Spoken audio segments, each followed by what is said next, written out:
आत्मीय विद्यार्थियों, एमए हिंदी द्वितीय सेमेस्टर के द्वितीय प्रश्न पत्र में मध्यकालीन कवि भूषण के साहित्यिक परिचय को आपसे चर्चा के लिए मैं डॉक्टर राजकुमार सचदेव, सहायक प्राध्यापक हिंदी, शासकीय महामाया महाविद्यालय रतनपुर, आपके सम्मुख हूं। आत्मीय विद्यार्थियों, हिंदी साहित्य के इतिहास के रीतिकाल, जिसे अनेक समीक्षकों ने श्रृंगार काल, अलंकार काल, कला काल भी कहा है, क्योंकि इस तीसरे काल में श्रृंगार रस की प्रधानता रही है और कवियों ने अपना आचार्यत्व सिद्ध करने के लिए रस, छंद, अलंकारों को प्रमुखता दी है और अधिकांश कवि राज्याश्रय में रहकर अपने आश्रयदाता राजाओं के समक्ष अपने आचार्यत्व, अपनी विद्वता का प्रदर्शन करते हुए उनसे सराहना और पुरस्कार प्राप्त करते थे। यह काल राजनीतिक दृष्टि से औरंगजेब का काल था। यह इस काल में धार्मिक कट्टरता बहुत अधिक प्रभावी हो गई थी। अकबर की उदार नीति समाप्त हो गई थी और ऐसे काल में जब साहित्यिक जगत में विलासिता को प्रधानता मिल गई थी, भक्ति काल की प्रवाह धारा क्षीण होकर समाप्त हो गई थी, ऐसे काल में कवि भूषण का अपना विशिष्ट स्थान है। आत्मीय विद्यार्थियों, रीतिकालीन श्रृंगार रस की प्रचुरता में वीर रस की धारा प्रवाहित करने वाले कवि भूषण का जन्म वर्तमान कानपुर के निकट तिकवापुर ग्राम में हुआ था। इनका वास्तविक नाम घनश्याम था। इन्हें कवि भूषण की उपाधि मिली थी राजा हृदय शाह के पुत्र रुद्र से, जो चित्रकूट के राजा थे। इनका जन्म सन 1613 ईस्वी और मृत्यु 1715 ईस्वी मानी जाती है। कवि भूषण के जीवन को हम देखें तो उनके अन्य दो भाइयों को भी कविता में, काव्य में, रीतिकाल में बड़ा श्रेष्ठ स्थान मिला है। वे हैं कवि चिंतामणि एवं कवि मतीराम। ये दोनों श्रृंगार रस के कवि हुए हैं, किंतु कवि भूषण वीर रस के कवि हुए हैं।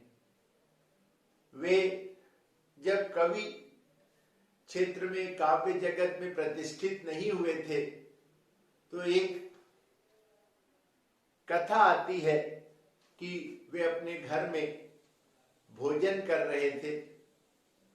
भोजन करते करते उन्होंने अपनी भाभी जी से अतिरिक्त नमक मांगा, तो उन उनकी भाभी ने उलाहना देते हुए कहा कि अतिरिक्त नमक चाहिए, मांगते हो, क्या कभी नमक लाए हो? यह बात उन्हें चुभ गई और वे भोजन छोड़कर रोष में यह कहते हुए घर से निकले कि अब जब मैं नमक प्राप्त कर लूंगा, जब बहुत अधिक धनराशि प्राप्त कर लूंगा, तब ही मैं घर वापस लौटूंगा नमक लेकर के। यह उनके जीवन के परिवर्तन की एक महत्वपूर्ण कड़ी है। आत्मीय विद्यार्थियों, रीतिकाल के इस कवि ने तात्कालीन परिस्थितियों में, राजनीतिक परिस्थितियों में औरंगजेब से संघर्ष करने वाले छत्रपति शिवाजी और बुंदेलखंड के शासक छत्रसाल के आश्रय में ज्यादा समय बिताया। यद्यपि वे अनेक राजाओं के आश्रय में आए, किंतु उन्हें सर्वाधिक आनंद और सहयोग प्राप्त हुआ वह छत्रपति शिवाजी से और छत्रसाल से। कवि भूषण की छत्रपति शिवाजी से भेंट की भी घटना साहित्य जगत में चर्चा में है कि छत्रपति शिवाजी की वीरता और उनकी विजय गाथा का अभियान सुनते हुए मिलना चाहते थे, भेंट करना चाहते थे कवि भूषण, और वे उनके राज्य की ओर, उनकी राजधानी की ओर जा रहे थे। रात्रि में एक मंदिर में वे रुके तो वहां एक घुड़सवार भी आए। घुड़सवार ने कवि भूषण से उनका परिचय पूछा कि आप कौन हैं, कहां जाना चाहते हैं? तो उन्होंने बताया कि मैं छत्रपति शिवाजी से मिलना चाहता हूं और उन्हें अपनी कविताएं सुनाना चाहता हूं। तो उन्होंने कहा ठीक है, कल प्रातः आप सिंहगढ़ के किले में आइए, आपकी मैं छत्रपति शिवाजी से भेंट करा दूंगा।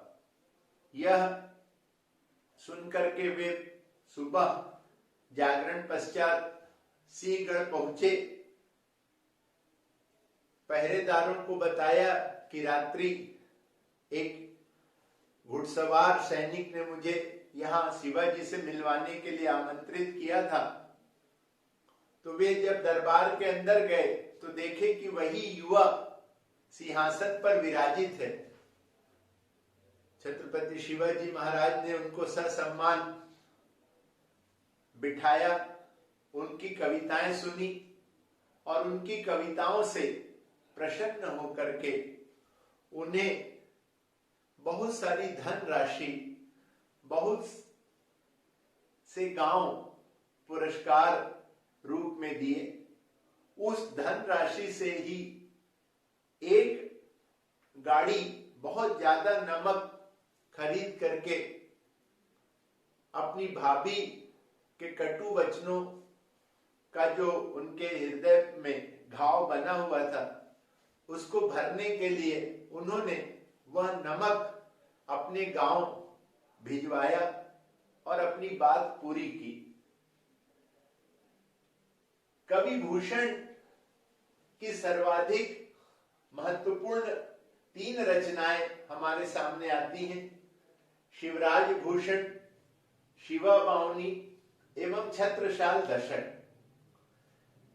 शिवराज भूषण उनका महत्वपूर्ण काव्य है जिसमें उन्होंने छत्रपति शिवाजी की विभिन्न विजय यात्राओं का, विभिन्न शत्रुओं के वध का, उनकी न्याय प्रियता का उनके धर्म रक्षक का शिवराज भूषण में गुणगान किया है। शिवा बावनी 52 मुक्त पदों की रचना है, जिसमें भी वे छत्रपति शिवाजी की वीरता का गान करते हैं। और छत्रसाल दशक तो केवल 10 पदों की ही रचना है, जिसमें वे छत्रसाल की वीरता का बखान करते हैं। कवि भूषण ने अपने काव्य में तत्कालीन इतिहास, जो उस समय की राजनीतिक परिस्थितियां थी, सामाजिक परिस्थितियां थी, उसमें औरंगजेब के अन्याय के विरुद्ध संघर्ष कर रहे शिवाजी के जीवन और युद्धों का वर्णन किया है। यह अत्यंत महत्वपूर्ण बात है कि रीतिकाल की श्रृंगारिक अलंकारिक प्रवृत्ति से पृथक होकर इन्होंने राष्ट्र प्रेम, देश प्रेम को अपने काव्य का मुख्य विषय बनाया है। ऐसे पृथक काव्य रचने वाले कवि भूषण की राष्ट्रीय चेतना बड़ी प्रभावी है। वे धर्म संस्कृति की रक्षा करने वाले देश नायकों का गुणगान करते हैं, उनके युद्ध अभियानों का गुणगान करते हैं और वीर रस को प्रमुखता से अभिव्यक्त करते हैं। शिवाजी युद्ध अभियान के लिए तैयार हैं। कैसी उनकी सेना जब युद्ध के लिए प्रस्थान कर रही है, तो एक छंद उन्होंने रचा, एक पद उन्होंने रचा। साजी चतुरंग सैन अंग में उमंग धरी, सर ज शिवाजी जंग जीतन चलत है। भूषण भनत नाद बिहद नगारन के, नदी नद मद गैबरन के रलत हैं। एल फैल खैल भैल खलक में गैल गैल, गजन की ठैल पैल सैल उलसत है। तारा सो तरनी धुरी धारा में लगत, जिमी थारा पर पारा पारा वार यूं हलत है। शिवाजी की चतुरंगनी सेना तैयार है। जब वह चलती है तो धरती हिलती है। कैसे? जैसे थाली में रखा हुआ पारा हिलता है। जब वह चलती है तो ऐसा लगता है कि हाथियों की ठेल पैल से पहाड़ अपने स्थान से हिल रहे हैं, उखड़ रहे हैं। ऐसे वीर अभियान का कवि भूषण वर्णन करते हैं। वे केवल वीरों की बखान करके उन्हें प्रसन्न नहीं कर रहे हैं, अपितु समाज में जागृति की भावना, समाज को जागृत करके युद्ध के लिए तैयार करने का भाव भी उनकी रचना में हमें दिखाई देता है। कवि भूषण का एक और पद है जिसमें वे छत्रपति शिवाजी महाराज को प्रतिष्ठित करते हैं। यवनों के ऊपर कैसे उनका भय है, उसके लिए कुछ उपमाएं देते हैं। सुनिए। वीर रस से रची हुई, वीर रस में पगी हुई यह रचना। इंद्र जिमी जंभ पर, बाड़व सुअंभ पर, रावण सदंभ पर रघुकुल राज है। पौन बारी बाह पर शंभुरति नाह पर, जो सहस्त्र बाहु पर राम द्विज राज है। दावा द्रुम दंड पर चीता मृग झुंड पर, भूषण वितुंड पर जैसे मृग राज है। तेज तम अंश पर कान जिमी कंस पर, त्यों मलिच्छ वंश पर शेर शिव राज है। इंद्र ने जैसे जंभासुर पर बड़वाग्नि जैसे समुद्र में प्रभावी होती है, रावण के गर्व पर जैसे श्री रघुनाथ जी का यश प्रभावी है, शंभु शिव कामदेव पर प्रभावी है, सहस्त्र बाहु पर परशुराम, चीता मृग के झुंड पर मृगराज जिस प्रकार से हावी होते हैं, तेज तम अंश पर प्रकाश जैसे अंधकार पर, कृष्ण जैसे कंस पर प्रभावी हैं, ऐसे ही यवनों पर मलेच्छों पर शिवाजी प्रभावी हैं।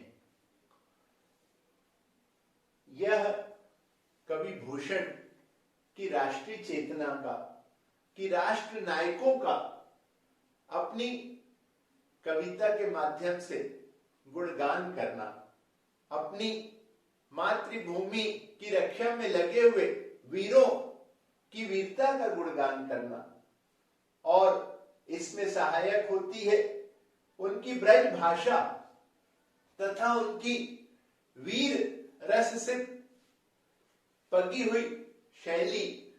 उनकी ब्रज भाषा में अरबी, फारसी, बुंदेली, मराठी के भी शब्द साथ साथ मिलते हैं। ऐसे कवि भूषण अपनी रचनाओं के माध्यम से मातृभूमि के नायकों का गुणगान कर रहे हैं। कवि भूषण को काव्य रचना की अच्छी समझ थी।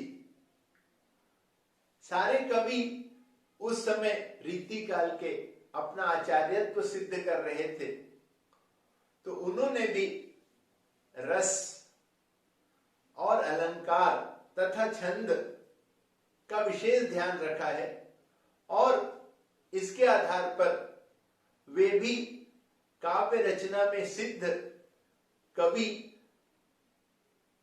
के रूप में स्थापित होते हैं। यमक अलंकार में उन्होंने बहुत अच्छी अभिव्यक्ति की है कि यमनों की रानियां 3 बेर खाती थी, वे 3 बेर खाती हैं अब। 3 बेर यानी 3 समय जो अनेक प्रकार के व्यंजन ग्रहण करती थी, आज शिवाजी के डर से केवल 3 बेर फल उनको प्राप्त है। जिनके आभूषणों से शरीर भारी होता था, आज वह भूख के कारण व्याकुल है। ऐसे कवि भूषण का हिंदी साहित्य के रीति काल में विशिष्ट स्थान है। वे श्रृंगार रस के कवि के रूप में तो स्थापित नहीं है, किंतु अपनी पृथक काव्य रचना वीरता के गुणगान से, वीर रस के गुणगान से, वीर नायकों के गुणगान से आज भी देश प्रेमियों को प्रासंगिक लगते हैं। छत्रसाल जी उनसे इतने प्रभावित थे कि स्वयं कवि भूषण की पालकी को कंधा देने के लिए सिंहासन से उतर के आए थे, ऐसे कवि आज भी प्रासंगिक हैं। जब देश में वीरता और बलिदान की गाथा की चर्चा होती है तो कवि भूषण के द्वारा रचित जो काव्य है छत्रपति शिवाजी पर और छत्रसाल जी पर, वह काव्य प्रेमियों के लिए गले का हार बन करके हमारे समक्ष प्रस्तुत है।